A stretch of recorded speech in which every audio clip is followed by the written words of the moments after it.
سوز شریکت الحسین جناب زینب کبریٰ اولیاء مقام سلام اللہ علیہا کی شہادت کی تسلیت بھی عرض کرتا ہوں، اور اس بات کی امید کرتا ہوں کہ یہ ساری مناسبتیں ہم کو زیادہ سے زیادہ اہل بیت سے قریب ہونے کا سبب بنے اور ہم تعلیمات اہل بیت سے اپنی زندگی کو سرشار اور نورانی کر سکیں۔ ایک چیز جو میں آپ تمام کی خدمت میں، خصوصاً نوجوان نسل کی خدمت میں عرض کرنا چاہتا ہوں، وہ یہ کہ سیرہ اہل بیت کو سمجھنے کی کوشش کریں، مقاصد اور اہداف اہل بیت کو سمجھنے کی کوشش کریں۔ جہاں پر شریعت کا مذاق اڑایا جائے، جہاں پر قوانین شریعت کی پاسداری کا لحاظ نہ کیا جائے، وہ سب کچھ ہو سکتا ہے، اہل بیت کے منظور نظر نہیں ہو سکتا۔ اہل بیت علیہ السلام کے ذکر سے اپنی مجلسوں کو زینت دینا اور ہے، لیکن انہی کے نام سے محافل اور مجالس کو دین اور اسلام کے مذاق کا سبب بنانا اور ہے۔ یہ دیکھنے کی ضرورت ہے کہ کون سی مجلس سے اہل بیت خوش ہوں گے، کون سی ایسی محفل ہے کہ جس سے اہل بیت ناراض ہوں گے۔ یہ بہت سمجھنے کی ضرورت ہے، اور دو دو چار والی جو باتیں ہوتی ہیں، حرام و حلال کی جو غیر مشتبہ صورتیں ہیں، اس کو سمجھنے کی ضرورت ہے کہ قوم کہاں جا رہی ہے۔ جو بالکل واضح اور آشکار احکامات اسلامی ہیں، ان کی مخالفت کسی طور کے اوپر بھی قابل قبول نہیں ہے۔ مہذب طبقے کو چاہیے کہ وہ آواز بلند کرے، اس طریقے کی حرکات و سکنات سے اپنی محفلوں اور مجلسوں کو پاک کرے، تاکہ ان کی خدمتیں، ان کی کاوشیں اہل بیت کی خدمت میں قبول ہو سکیں۔ بہرحال مورد نظر یہ بات نہیں ہے، ایک تذکر کے طور پر اپنے اسٹوڈنٹس کی خدمت میں نے عرض کیا ہے۔ اور یہ تعلیمات اہل بیت سے وابستگی صرف اور صرف خاص دنوں میں نہیں ہے، بلکہ اس کے لیے ٹریننگ کی ضرورت ہے، اور یہ سب کلاسز، یہ سب ٹریننگ ہے۔ یہ جو ہم کلاسز کرتے ہیں ہر ہفتہ، یا پھر مختلف مقامات پر ہم دینی جلسوں میں جاتے ہیں، یہ ہماری تربیت کا ہی سبب بنے گی۔ بہرحال ایک آدمی کی فطرت ہے کہ وہ اپنے محبوب سے، جس کو وہ چاہتا ہے، اس سے گفتگو کرے۔ اہل بیت علیہ السلام کا مقصد بندگان خدا کو خدا سے قریب کرنا ہے۔ جناب موسیٰ سے ایک دن خداوند متعال نے حکم فرمایا کہ اے موسیٰ، مجھے میری مخلوق کے نزدیک محبوب بنا دو، یعنی موسیٰ کچھ یہ کرو کہ میری مخلوق مجھ سے محبت کرنے لگے۔ سلسلہ انبیاء، سلسلہ اولیاء، سلسلہ اوصیاء، سلسلہ عصمت و طہارت، ان تمام کا مقصد بندگان خدا کو خدا سے قریب کر کے خدا کی محبت کا دیا دل میں جلانا ہے۔ یعنی وہ آئے ہیں تاکہ اہل بیت علیہ السلام خدا کی محبت کا دیا قلب انسان میں روشن کر سکے۔ یہ ساری زحمتیں اس وجہ سے ہیں کہ ہم خداوند عالم سے محبت کر سکے۔ یہ سارا سسٹم، یہ سارا نظام شریعت یہ ہے کہ ہم اس سے محبت کریں، اور محبت جب انسان کرے گا تو اس کے احکام اور اس کے اوامر کی پاسداری کرے گا، اس کے حکم کی تعمیل کرے گا۔ ایک حدیث بڑی خوبصورت قرآن کے حوالے سے ہے کہ اگر واقعاً ہم محسوس کرتے ہیں کہ اتنی نعمتیں دینے والا، اس سے ہم کو محبت کرنا چاہیے، اور محبت ہو جاتی ہے، محبت کا احساس۔ بہرحال اس واقعے کو میں کمپلیٹ کروں تاکہ یہ انکمپلیٹ نہ رہ جائے، کہ جناب موسیٰ سے اللہ نے کہا موسیٰ مجھے میری مخلوق کے نزدیک محبوب بنا دو۔ تو ظاہر سی بات ہے جب حکم ہے تو راستہ بھی وہی بتلائے گا۔ جناب موسیٰ نے پوچھا بتا پالنے والے، کیا ایسا کروں کہ تیری مخلوق تجھ سے محبت کرنے لگے؟ تو خداوند عالم نے جناب موسیٰ کو وحی کی کہ میری نعمتیں ان کو یاد دلاؤ۔ اعلیٰ یا ربکما تکذبان، قرآن آپ پڑھتے ہیں، بار بار نعمتوں کا ذکر کرنے کے بعد آپ کو تذکر جو ہے دیا جا رہا ہے کہ تم خداوند عالم کی کون کون سی نعمتوں کو ٹھہراؤ، جو ہے ٹھکراؤ گے اور اس کی تکذیب کرو گے۔ تو عزیزان گرامی، مسئلہ یہی ہے کہ اگر ہم خدا کی دی ہوئی نعمتیں یاد کر لیں تو خود بخود ہمارا سر اس کے سجدہ شکر میں جھک جائے گا کہ خداوند عالم نے اتنی نعمتیں ہمارے لیے مہیا کی ہیں۔ تو جو شخصیت، جو ذات اتنی نعمتیں ہم کو دے رہی ہے، تقاضا بنتا ہے کہ اس سے محبت کی جائے۔ اگر خداوند عالم سے محبت کا اظہار کرنا ہے، آپ غور کیجئے گا، جو انسان جس سے محبت کرتا ہے اس سے بات کرنا چاہتا ہے۔ جناب موسیٰ کی جو ہے داستان آپ کے ذہن میں موجود ہے کہ جب جناب موسیٰ نے جب خداوند عالم نے پوچھا بتاؤ موسیٰ تمہارے ہاتھ میں کیا ہے، تو جناب موسیٰ نے بہت ساری جو ہے وہ باتیں ذکر کی کہ یہ میرا عصا ہے اتوکل علیہا وہش بہا علی غنمی ولیہ فیہا معارب اخری، پالنے والے یہ میرا عصا ہے اور نہیں پتا میں اس سے جو ہے وہ بکریوں کو چراتا ہوں، میں اس پہ تکیہ کرتا ہوں، بہت ساری باتیں روایت میں ذکر ہوا ہے کہ کیوں جناب موسیٰ نے اتنا طول دیا، تو ذکر ہوا کہ جناب موسیٰ زیادہ سے زیادہ دیر تک اپنے محبوب سے، اپنے مالک سے گفتگو کرنا چاہ رہے تھے، لہٰذا کلام کو طولانی کیا اور کلام کو اپنی باتوں کو طول دیا۔ بہرحال تو آدمی جس سے محبت کرتا ہے اس سے زیادہ بات کرنا چاہتا ہے، اور اسی فطرت انسانی کو ملحوظ خاطر رکھتے ہوئے پیغمبر ختمی مرتبت نے ارشاد فرمایا اذا احب احدکم ان یحدث ربہ، کہ اگر تم میں سے کوئی یہ چاہتا ہے کہ اپنے پروردگار سے گفتگو کرے، باتیں کرے، تو اسے چاہیے کہ فلیقرأ القرآن، تو وہ زیادہ سے زیادہ قرآن کی تلاوت کرے۔ قرآن کی تلاوت کرنا گویا اپنے مالک سے، اپنے معبود سے گفتگو اور بات کرنے کے مترادف ہے۔ اور اسی بات کو ملحوظ خاطر رکھتے ہوئے قرآن کی طرف آگے بڑھنا، قرآن سیکھنا، سیکھ کے سمجھنا، سمجھ کے عمل کرنا ہمارے تمام کے لیے ضروری ہے۔ ابھی تک کی ہماری گفتگو میں ہم نے جو بیسکس آف عربک لینگویج اور قرآن ہم نے پڑھا ہے، وہ اگر آپ اسکرین پہ لائیں فیروز بھائی تو میں مشکور و ممنون ہوں گا۔ ابھی تک ہم نے خلاصے کے طور پر عرض کروں کہ ابھی تک ہم نے حروف تہجی قرآن کریم جو 28 یا 29 ہیں اس کی تفصیل ہم نے پڑھی، کہ جس میں اس کے شکل کے ساتھ ساتھ اس کا نام جو ہے ہم نے جانا، اور ہر حرف کی بظاہر ادائیگی صحیح طور کے اوپر ہم نے پڑھنے کی کوشش کی۔ اس کے بعد کا جو مرحلہ ہے، امید کرتا ہوں کہ یہ باتیں آپ کی سمجھ میں آ گئی ہوں گی۔ اس کے بعد یہ دہن کی شکل ہم نے آپ حضرات کی خدمت میں پیش کی تھی، اور اس کے بعد اس میں سے 5 یا 6 الفاظ کو ہم نے سمجھا تھا کہ کون کون سے الفاظ ہیں جس کو پہلے مرحلے میں یاد کرنے کی ضرورت ہے، جن میں لسان کہا گیا تھا، حلق کہا گیا تھا، جوف دہن میں خیشوم، اس ناک کی ہڈی کو کہ جس سے آواز نکلتی ہے اسے خیشوم کہا گیا تھا، اور سامنے کے دونوں دانت کو دندان ثنایا کہا گیا تھا، اور یہ دونوں ہونٹوں کو جو ہے ملا کر کے شفتین کہا جاتا ہے، کہ دو شفت العلیہ اور شفت السفلی، ان دونوں کو ملا کر کے شفتین جو ہے کہا جائے گا۔ لیکن ابھی تک آپ یہ ایک بات تذکر کے طور پر عرض کروں کہ یہ ہونٹ کے 2 حصے ہوتے ہیں، اس کو یاد رکھیے، اور یہ چیز جب ہم تجوید کے سلسلے میں جب بات کریں گے تو آپ کو میں اور اس کی وضاحت کروں گا، اور اس کی ضرورت پڑے گی۔ اوپر کی کیا کہتے ہیں، اوپر کا ہونٹ ہو چاہے نیچے کا ہونٹ ہو، ہونٹ کے بھی 2 حصے ہوتے ہیں۔ ایک ہونٹ کا تر حصہ، یہ جو سامنے جو نظر آ رہا ہے اس کے بالکل پیچھے ہونٹ کا تر حصہ کہلاتا ہے، اور اس کے بعد باہری جو حصہ ہے وہ ہونٹ کا خشک حصہ کہلاتا ہے۔ تو اس کو یاد رکھیے گا، انشاءاللہ جب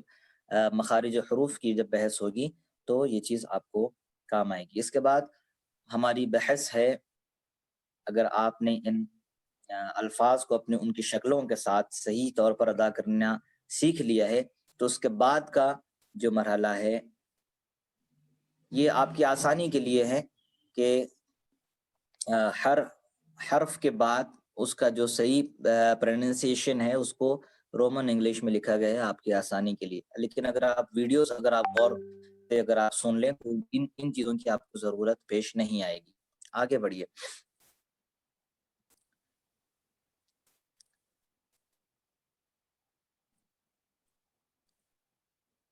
خوب، اب اس کے بعد کا یہ مرحلہ میں تھوڑی سی وضاحت کر دوں، اور شاید ہو سکتا ہے اس سے پہلے بھی لیکچرز میں نے اس بات کو واضح کیا ہوگا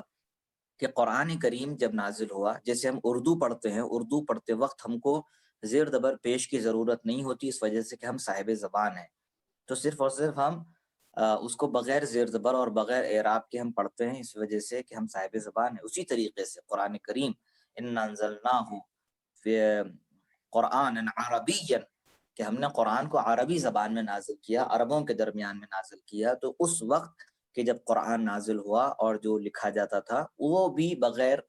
اعراب کے اور بغیر زیر زبر اور پیش اور جتنی بھی علامتیں ان کے بغیر لکھا جاتا تھا۔ لیکن جب عالم اسلام جو عرب ممالک ہیں، جب اس سے اسلام آگے بڑھا اور غیر عرب افراد نے قرآن پڑھنا شروع کیا، تو بہرحال اس کو بہت ساری غلطیاں ہونے لگیں۔ ایک مکمل تاریخچہ اعراب قرآن کے حوالے سے ایک بحث ہے، شاید موقع نہ ہو، لیکن بس سرسری آپ کے علم میں، تاکہ تھوڑی بہت معلومات اس سلسلے میں ہو، میں عرض کر دوں کہ جب غیر عرب افراد نے قرآن پڑھنا شروع کیا، اب ظاہر سی بات ہے اگر کوئی جو ہے ایک آدمی اردو نہ جانتا ہو اور اس کے سامنے اگر آپ عرب کے سامنے اگر آپ اردو رکھ دیں تو ہو سکتا ہے اس کو پڑھنے میں مشکل ہو یا پھر وہ غلط پڑھے۔ اسی طریقے سے جب غیر عرب قرآن پڑھتے تھے تو چونکہ عرب نہیں تھے لہٰذا وہ غلطی کرتے تھے زیر زبر پیش کی، جہاں پر پیش پڑھنا ہو وہاں پر زبر پڑھ دیتے تھے، جہاں پر زبر پڑھنا ہو وہاں پر پیش پڑھتے تھے۔ جیسے علماء قرآن نے ایک آیہ مبارکہ بطور مثال پیش کی کہ جب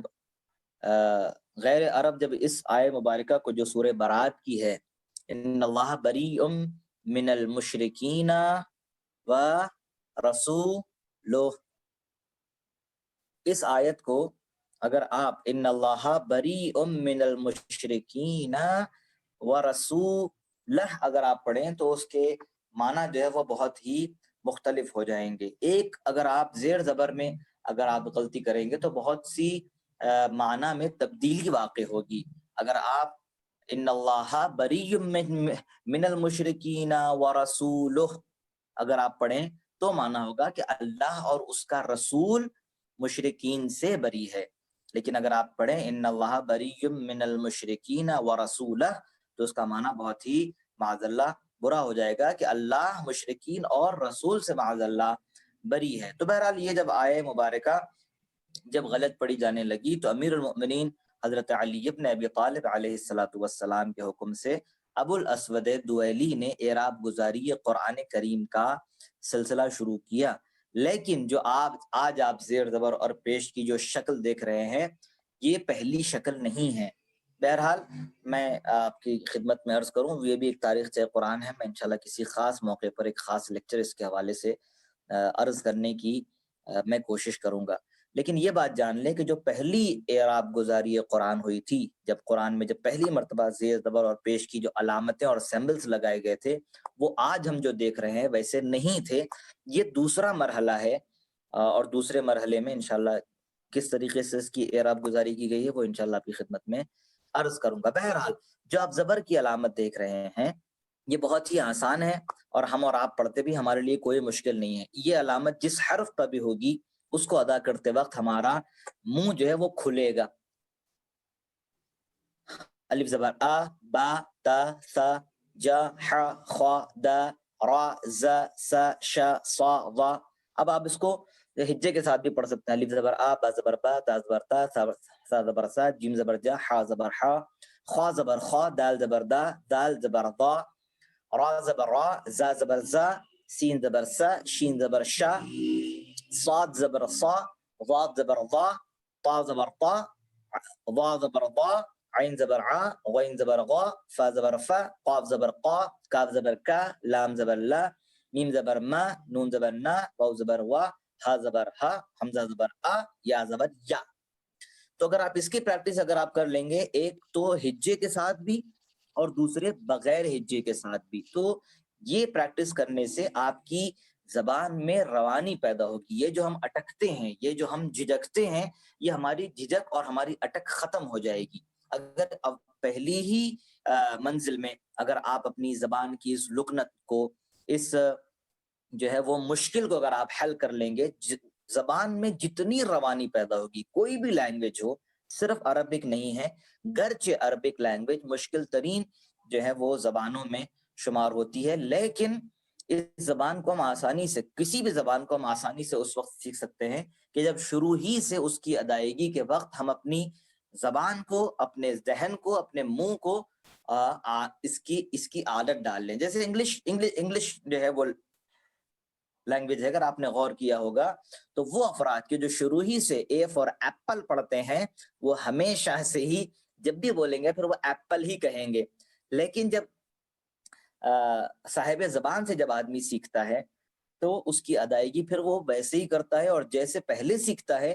پھر وہی کیفیت ہمیشہ ہی برقرار رہتی ہے. بہت سارے ایسی مثالیں ہیں، آپ کو زیادہ درگیر کرنے کا ارادہ نہیں ہے. اور امید کرتا ہوں کہ اس الفاظ کی ادائیگی بغیر ہجے کے بھی اور ہجے کے ساتھ بھی اگر آپ کریں گے تو مناسب ہوگا. اسی طریقے سے یہ جلدی ہم جو ہے وہ آگے بڑھیں گے. یہ جو علامت آپ کے سامنے جو ابھی نظر آ رہی ہے اسے زیر کہتے ہیں. اس کے اوپر اور پیش کی ادائیگی کے اوپر آپ کو توجہ دینے کی ضرورت ہے.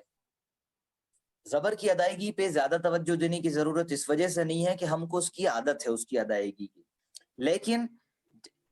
زیر کی ادائیگی اور پیش کی ادائیگی میں ہم کو عادت نہیں ہے، اس لیے کہ ہمیشہ ہم کو الف زر اے، بے زر بے، تے زر تے اس طریقے سے پڑھایا گیا ہے. کہ یہ علامت کا جو عربی نام ہے وہ کسرہ ہے. کسرہ کہتے ہیں کسی بھی الکسر کے معنی ہے کسی بھی چیز کا ٹوٹ جانا. تو کوئی چیز ٹوٹتی کب ہے؟ عام طور پر جو ہے ٹوٹتی اس وقت ہے کہ جب اوپر سے کوئی چیز نیچے گرتی ہے تو وہ ٹوٹتی ہے، یعنی اوپر سے نیچے آنے والی چیز اکثر و بیشتر ٹوٹتی ہے. یہ علامت اس کو کسرہ اس وجہ سے کہا جاتا ہے کہ اس کی ادائیگی میں ہماری زبان میں ایک شکستگی پیدا ہوگی اس کو ادا کرتے وقت. جیسے الف زر ای، با زر بی، تا زر تی، سا زر سی، جیم زر جی، حا زر حی، خا زر خی، دال زر دی.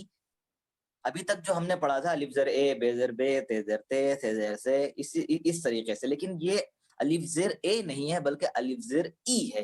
با زر بی ہے، بے نہیں ہے بی ہے، تے نہیں ہے تی ہے، سے نہیں ہے سی ہے، جے نہیں ہے جی ہے، ہے نہیں ہے ہی ہے، خے نہیں ہے خی ہے. اسی طریقے سے پریکٹس کرنے کی ضرورت ہے. الف زر ای، با زر بی، تا زر تی، سا زر سی، جیم زر جی، حا زر حی، خا زر خی، دال زر دی، ذال زر زی، را زر ری، زا زر زی، سین زر سی، شین زر شی، صاد زر صی، ضاد زر ضی، طا زر طی، ضا زر ضی، عین زر عی، غین زر غی، فا زر فی، قاف زر قی، کاف زر کی، لام زر لی، میم زر می، نون زر نی، باو زر وی، ہا زر ہی،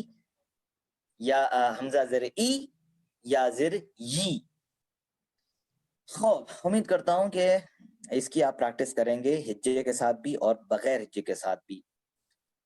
اس کے بعد کی جو علامت ہے وہ علامت غمہ یعنی پیش کہلاتی ہے. الف پیش او، با پیش بو، یعنی غمہ کہتے ہیں کسی چیز کے ملنے کو. عربی میں غم کہتے ہیں کسی چیز کو کسی چیز سے ملا دینا یا کسی چیز کا کسی چیز سے مل جانا. اس علامت کو غمہ اس وجہ سے کہتے ہیں کہ اس کی ادائیگی کے وقت ہمارے دونوں ہونٹ آپس میں ملیں گے، ایک غنچے کی شکل اختیار کریں گے، لہٰذا اس علامت کو غمہ کا نام دیا گیا ہے اس بات کی طرف رہنمائی کرنے کے لیے کہ اس کی ادائیگی کے وقت ہمارے دونوں ہونٹ آپس میں ملیں گے. الف پیش او، با پیش بو، تا پیش تو، سا پیش سو، جیم پیش جو، حا پیش حو، خا پیش خو، دال پیش دو، ذال پیش ذو، را پیش رو. ابھی تک جو ہم نے عام طور پر لوگوں سے جو ہے وہ سنا ہے وہ او، بو، تو ہے. الف پیش او، با پیش بو، تا پیش تو، سا پیش سو، ہم نے سو پڑھا ہے لیکن نہیں ہے. اس کی صحیح ادائیگی او، بو، تو، سو ہے. اسی حوالے سے اگر آپ فتحہ یعنی زبر، کسرہ یعنی زیر اور غمہ یعنی پیش کی ادائیگی پر اگر آپ توجہ دیں گے اور حجے اور بغیر حجے کے ساتھ اس کو پڑھنے کی عادت ڈالیں گے، گرچہ آپ شروع میں آپ کے دہن اور آپ کے منہ میں شکلیں بنیں گی لیکن بننے دیجیے. آئینے کے سامنے بھی اگر آپ کو کھڑا ہونا پڑے اور اس پہ اگر آپ کو پریکٹس کرنا پڑے تب بھی آپ کیجیے، تاکہ یہ شکستگی، یہ جھجک، یہ اٹک ابھی سے آپ کی ختم ہو جائے، تاکہ آئندہ جب ہم آگے بڑھیں گے تو وہ کہتے ہیں خشت اول چن نہد معمار کج تا سریا میرود دیوار کج، کہ اگر آپ کسی بھی عمارت کی پہلی اینٹ کو ٹیڑھا رکھ دیں گے تو پھر وہ آسمان تک بھی جائے گی تو ٹیڑھی ہی جائے گی۔ لہٰذا شروع ہی سے اپنی پریکٹس کو مضبوط مستحکم رکھیں تاکہ آئندہ آنے والے دروس میں ہم تمام کو آسانی ہو۔ امید کرتا ہوں کہ جتنی باتیں بیان کی گئی ہیں، اگر کسی طرح کا کوئی سوال موجود ہے تو میں آپ کی خدمت میں ہوں۔ وآخر دعوانا ان الحمد للہ رب العالمین۔